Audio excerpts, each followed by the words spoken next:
പ്രമേഹ രോഗ നിയന്ത്രണത്തിൽ ഭക്ഷണ ക്രമീകരണത്തിന്റെ പ്രാധാന്യം എന്താണ്? നമുക്കറിയാം, ജീവിതശൈലി രോഗങ്ങളിൽ വളരെ കൂടുതലായി കാണപ്പെടുന്ന ഒരു രോഗാവസ്ഥയാണ് പ്രമേഹം. രോഗാവസ്ഥ എന്ന് പറയാൻ പറ്റില്ല, നമ്മുടെ ശരീരത്തിന്റെ ഒരു അവസ്ഥയാണ് പ്രമേഹം. ആ പ്രമേഹത്തെ നിയന്ത്രിക്കാൻ ഭക്ഷണ ക്രമീകരണം, വ്യായാമം, അതുപോലെ കൃത്യമായ മരുന്നുകളുടെ ഉപയോഗം എന്നിവ മൂലം നമുക്ക് സാധ്യമാണ്. അതിൽ പ്രധാനമായിട്ടും ഭക്ഷണ ക്രമീകരണത്തെക്കുറിച്ചാണ് നമുക്ക് സംസാരിക്കാനുള്ളത്. നമുക്ക് എല്ലാവർക്കും അറിയാം, ആഹാര നിയന്ത്രണം എന്ന് പറയുമ്പോൾ എവരുടെ മനസ്സിലേക്ക് വരുന്നത് നമ്മുടെ ഇഷ്ടപ്പെട്ട ഭക്ഷണം നമുക്ക് ഉപേക്ഷിക്കേണ്ടതായി വരുന്നു, അല്ലെങ്കിൽ ഇഷ്ടപ്പെട്ട ആഹാരം കഴിക്കാൻ പറ്റുന്നില്ല. പ്രമേഹ നിയന്ത്രണത്തിനായി ഭക്ഷണ ക്രമീകരണം ചെയ്യാൻ പറയുമ്പോൾ അത് ഡോക്ടറോ അല്ലെങ്കിൽ ഒരു ഡയറ്റീഷ്യനോ നിർദ്ദേശിച്ചാൽ നമുക്കതൊരു ബുദ്ധിമുട്ടായിട്ട് തോന്നും. കാരണം നമ്മളെല്ലാം നമുക്ക് ഇഷ്ടമുള്ള ആഹാരം കഴിക്കാനാണ് നമ്മളെല്ലാം താല്പര്യപ്പെടുന്നത്, അല്ലേ? എന്നാൽ ഒരുപാട് മരുന്നുകളുടെ ഉപയോഗം അല്ലെങ്കിൽ പ്രമേഹത്തിൻ്റെ കോംപ്ലിക്കേഷനെ ഒഴിവാക്കാൻ ഒക്കെ നമുക്ക് ഈ പറയുന്ന, അതായത് ജീവിതശൈലി രോഗത്തിൽ പെട്ടതായതുകൊണ്ട് തന്നെ നമ്മുടെ ജീവിതശൈലിയിൽ മാറ്റങ്ങൾ വരുത്തിയാൽ നമുക്ക് ഈ ഒരു രോഗാവസ്ഥ അല്ലെങ്കിൽ ഈ ഒരു അവസ്ഥയെ നിയന്ത്രിക്കാൻ സാധിക്കും. അതിൽ തീർച്ചയായിട്ടും ആഹാര ക്രമീകരണം എന്ന് പറയുമ്പോൾ ആദ്യം തന്നെ നമ്മൾ സംസാരിക്കേണ്ടത് മധുരപദാർത്ഥങ്ങളെ പറ്റി തന്നെയാണ്. അന്നജം കൂടുതലായി അടങ്ങിയ ആഹാര സാധനങ്ങൾ നാം നിയന്ത്രിക്കേണ്ടത് വളരെ അത്യാവശ്യമാണ്.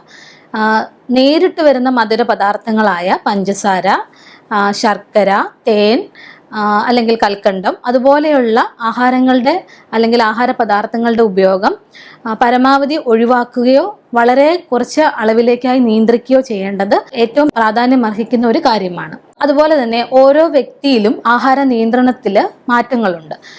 ഒരു വ്യക്തിയുടെ പൊക്കം, തൂക്കം, അല്ലെങ്കിൽ അവരുടെ കായിക അധ്വാന രീതി, പിന്നെ അവരുടെ ഫുഡ് ഹാബിറ്റ്സ്, ഇതെല്ലാം കൺസിഡർ ചെയ്തുകൊണ്ടാണ് നമ്മൾ അവർക്ക് വേണ്ടി ഒരു ഡയറ്റ് അല്ലെങ്കിൽ ഒരു ദിവസത്തെ ഒരു ഭക്ഷണം ക്രമീകരിച്ചു കൊടുക്കുന്നത്. അത് ഒരു വ്യക്തിയിൽ നിന്ന് മറ്റൊരു വ്യക്തിയിലേക്ക് തീർച്ചയായും അതിന് മാറ്റങ്ങൾ ഉണ്ടാകാം.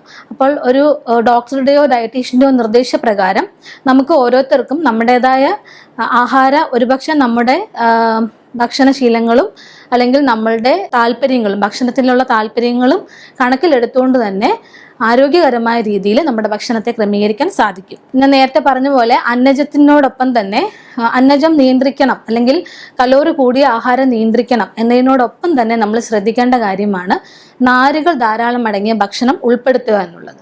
അതുപോലെ തന്നെ ഒരേ സമയത്ത് വളരെ കൂടുതൽ അളവിൽ ആഹാരം കഴിക്കാതെ പല തവണകളായി, അതായത് അളവുകൾ കുറച്ച് പല തവണകളായുള്ള ഭക്ഷണ രീതിയാണ് പ്രമേഹത്തിനെ നിയന്ത്രിക്കാൻ നമുക്ക് ഏറ്റവും ഉചിതമായിട്ടുള്ളത്. നാം കഴിക്കുന്ന ആഹാരം സമീകൃതമായിരിക്കുകയും വേണം. അതായത് എല്ലാ പോഷകങ്ങളും ശരിയായ അളവിൽ ലഭിക്കത്തക്ക രീതിയിലുള്ള ഒരു സമീകൃത ആഹാരമായിരിക്കണം നാം കഴിക്കേണ്ടത്.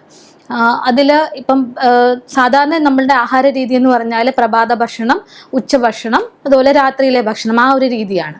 എന്നാൽ മരുന്നുകളും അല്ലെങ്കിൽ ഇൻസുലിനും ഒക്കെ ഉപയോഗിക്കുന്ന വ്യക്തികളിൽ ഞാൻ നേരത്തെ പറഞ്ഞ പോലെ 3 നേരം എന്നുള്ള ആഹാര രീതിയല്ല, അളവുകൾ കുറച്ച് തവണ കൂട്ടിയുള്ള ഭക്ഷണ രീതി ശീലമാക്കണം. അപ്പം ഇടനേരങ്ങളിലൊക്കെ ആഹാരത്തിൽ, അതായത് ഒരു ഹെവി മീലല്ല, ചെറിയ രീതിയിൽ ലൈറ്റായിട്ട് നമുക്ക് ഷുഗറിനെ അല്ലെങ്കിൽ പ്രമേഹത്തെ കൂട്ടാൻ സാധ്യതയില്ലാത്ത രീതിയിൽ, ഇപ്പം ഒരു ഉദാഹരണം പറഞ്ഞാൽ നമ്മളുടെ ബ്രേക്ക്ഫാസ്റ്റ് എന്ന് പറയുന്നത് ഇഡ്ഡലി അല്ലെങ്കിൽ ദോശ അല്ലെ ചപ്പാത്തി, അപ്പം, ആ ഒരു രീതിയിൽ നമുക്ക് കഴിക്കാം. അതിനുശേഷം ഒരു ഇൻ ബിറ്റ്വീൻ ടൈമിൽ, ഒരു മിഡ് മോർണിംഗ് ടൈമിൽ നമുക്കൊരു വെജിറ്റബിൾ സൂപ്പോ അല്ലെങ്കിൽ വെജിറ്റബിൾ സാലഡോ, അതുമല്ല ഇപ്പം നമ്മൾ പ്രാക്ടിക്കലി നമുക്ക് കുറച്ച് ലിമിറ്റേഷൻസ് ഉണ്ട്. നമ്മൾ വർക്കിംഗ് പേഴ്സൺ ആണെങ്കിൽ നമുക്ക് വീട്ടിലിരുന്നുള്ള ഇതുപോലുള്ള സൂപ്പുകളോ ഒന്നും പ്രിപ്പയർ ചെയ്ത് കഴിക്കാൻ പറ്റണമെന്നില്ല.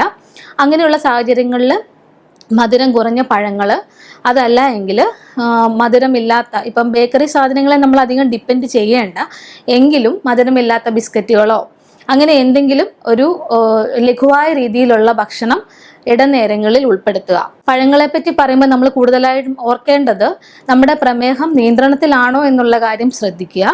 അതുപോലെ തന്നെ കലോറി കുറഞ്ഞ പഴങ്ങൾ, സാധാരണ രീതിയിൽ പ്രമേഹ രോഗികൾക്ക് നമ്മൾ സജസ്റ്റ് ചെയ്യുന്നത് ഒരു 100 ഗ്രാം പഴമാണ്.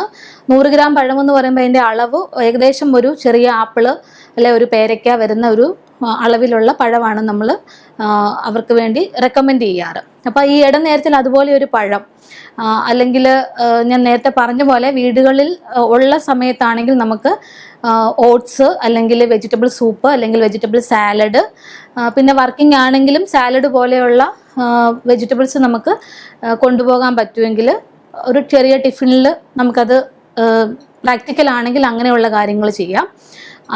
അതല്ലെന്നുണ്ടെങ്കിൽ മധുരമില്ലാത്ത ബിസ്ക്കറ്റുകൾ പോലെയുള്ള, അത് അധികം നമുക്ക് റെക്കമെൻഡഡ് അല്ല എങ്കിലും സിറ്റുവേഷനിൽ നമുക്കത് ചിലപ്പോൾ അതിനെ ഡിപ്പെൻഡ് ചെയ്യേണ്ടതായിട്ട് വരാം. അതായത് ഒരു ലോങ് ഗ്യാപ്പിൽ ആഹാരം ഇല്ലാതെ ഇരിക്കരുത്. പ്രത്യേകിച്ച് ഒരു പ്രമേഹമുള്ള ആളെ സംബന്ധിച്ച് ഹൈപ്പോഗ്ലൈസീമിയയിലേക്ക് പോകാൻ സാധ്യതയുണ്ട്. അതായത് ഷുഗർ തീരെ താന്നു പോകാം.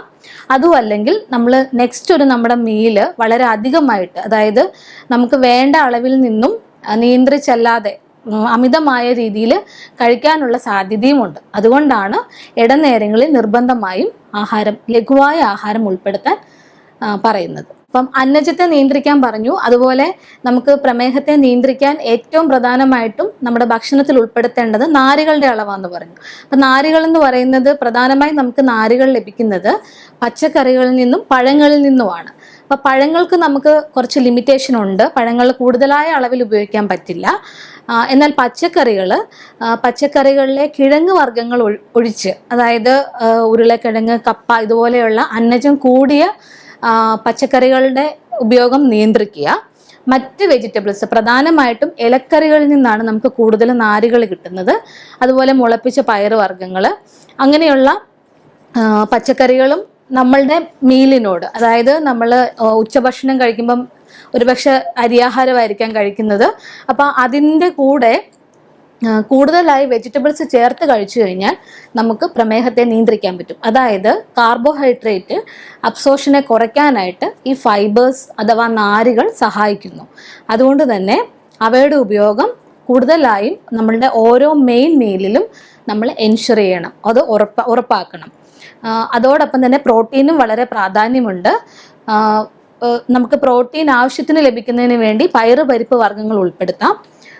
മത്സ്യം, മീനിൻ്റെ ഉപയോഗം അതിൽ നമ്മൾ ശ്രദ്ധിക്കേണ്ടത് വറുത്ത രീതിയിൽ അല്ലെങ്കിൽ കൂടുതൽ കലോറി കൂട്ടുന്ന രീതിയിലുള്ള പ്രിപ്പറേഷൻസ് ഒഴിവാക്കുക. ഫ്രൈഡ് ആയിട്ടുള്ള ഫിഷ് അങ്ങനെയുള്ളതിനെ ഒഴിവാക്കി വേവിച്ച രീതിയിൽ അല്ലെങ്കിൽ ഫാറ്റ് കുറഞ്ഞ രീതിയിലുള്ള പ്രിപ്പറേഷൻസ് നമുക്ക് മത്സ്യം ധാരാളമായി ഉൾപ്പെടുത്താം. അതുപോലെ മുട്ടയിൽ പ്രധാനമായിട്ടും മുട്ടയുടെ വെള്ള, ദിവസവുമുള്ള മുട്ടയുടെ ഉപയോഗം ഉണ്ടെങ്കിൽ മുട്ടയുടെ മഞ്ഞ നിയന്ത്രിക്കുന്നതാണ് നല്ലത്. അതുപോലെ ഇറച്ചി വർഗ്ഗങ്ങളിൽ കോഴി ഇറച്ചിക്ക് പ്രാധാന്യം കൊടുക്കുക. അതും വറുത്ത രീതിയിലുള്ള, അതായത് എണ്ണ കൂടുതൽ വരുന്ന രീതിയിലുള്ള പ്രിപ്പറേഷൻസ് ഒഴിവാക്കുന്നതായിരിക്കും ഉത്തമം. ഇപ്പോൾ പ്രമേഹ നിയന്ത്രണത്തിൽ ഭക്ഷണത്തിൻ്റെ പ്രാധാന്യം നാം ഓർമ്മിക്കേണ്ട കാര്യങ്ങൾ: അന്നജം നിയന്ത്രിക്കുക, നാരുകളടങ്ങിയ ഭക്ഷണം കൂടുതലായി ഉൾപ്പെടുത്തുക, പ്രോട്ടീൻ ആഹാരത്തിൽ ഉൾപ്പെടുത്തുക, അതുപോലെ ഒരേ സമയത്ത് അധികം ഭക്ഷണം കഴിക്കാതെ തവണകൾ കൂട്ടി അളവ് കുറച്ചുള്ള ഭക്ഷണ രീതി നമ്മൾ ശീലിക്കുക, വ്യായാമം ചെയ്യുക, മരുന്നുകൾ കൃത്യമായി കഴിക്കുക, ഡോക്ടറുടെ നിർദ്ദേശപ്രകാരം രക്തപരിശോധനകളും ചെക്കപ്പുകളും കൃത്യമായ രീതിയിൽ നടത്തുക. ഇങ്ങനെ ഒക്കെ ചെയ്യുക വഴി നമുക്ക് പ്രമേഹത്തെ നമ്മുടെ നിയന്ത്രണത്തിൽ, ഒരിക്കലും പ്രമേഹം നമ്മെ നിയന്ത്രിക്കാതെ പ്രമേഹത്തെ നമ്മുടെ നിയന്ത്രണത്തിൽ നിർത്തുവാൻ നമുക്ക് സാധിക്കും.